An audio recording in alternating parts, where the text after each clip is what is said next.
سر میرا سوال یہ ہے کہ جب ہم کسی کو خیرات دیتے ہیں یا صدقہ دیتے ہیں تو اس کا دینے کا طریقہ کار کیا ہے جس سے ہمیں اس چیز کا علم ہو کہ یہ جو چیز ہم نے دی ہے یا ہم نے کی ہے تو یہ ہماری قبول ہے؟ پتہ کیسے چلے گا کہ یہ صدقہ ہمارا قبول ہوا؟ کوئی ہے ایسی علامت؟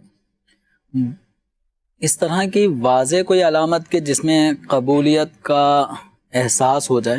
یا قبولیت کا علم ہو جائے، یہ یقینی خبر تو اللہ کے پیارے نبی صلی اللہ علیہ وسلم کی طرف سے ہی دی جا سکتی ہے۔ باقی رہا یہ کہ آدمی جب نیک عمل کرتا ہے اور اس نیک عمل کے کرنے کے بعد ایک اس کو دل کا اطمینان، سکون ملتا ہے، اللہ کی رضا کے لیے وہ کام کیا ہے، تو پھر مزید نیکیاں کرنے کا مزید موقع مل رہا ہے، اور جس نوعیت کی اس نے نیکی کی ہے اس طرح کی نیکیاں مزید اسے کرنے کی سعادت مل رہی ہے۔ تو یہ بھی صوفیہ کرام کے کلام سے یہ بات واضح ہوتی ہے کہ قبولیت کی علامات میں سے یہ بھی ہے کہ آپ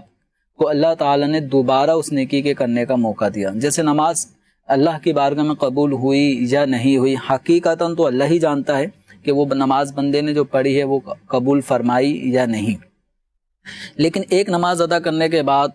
یعنی جو نماز کے واجبات، فرائض، سنن، مستحبات، ان کی ادائیگی،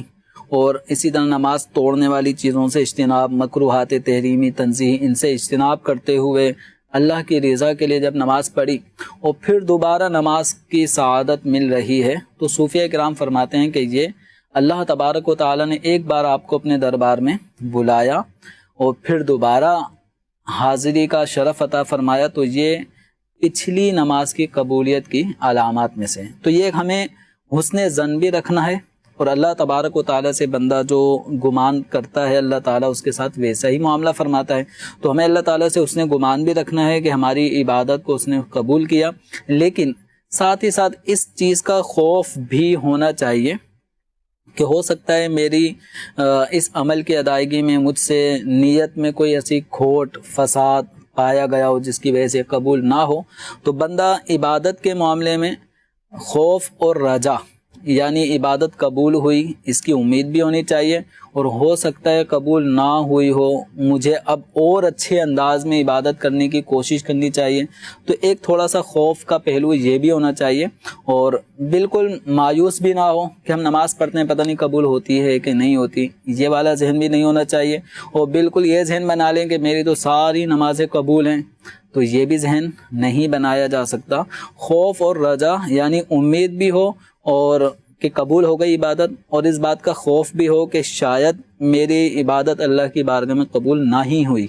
تو اب اور بہتر سے بہتر انداز میں عبادت کرنے کی کوشش کریں۔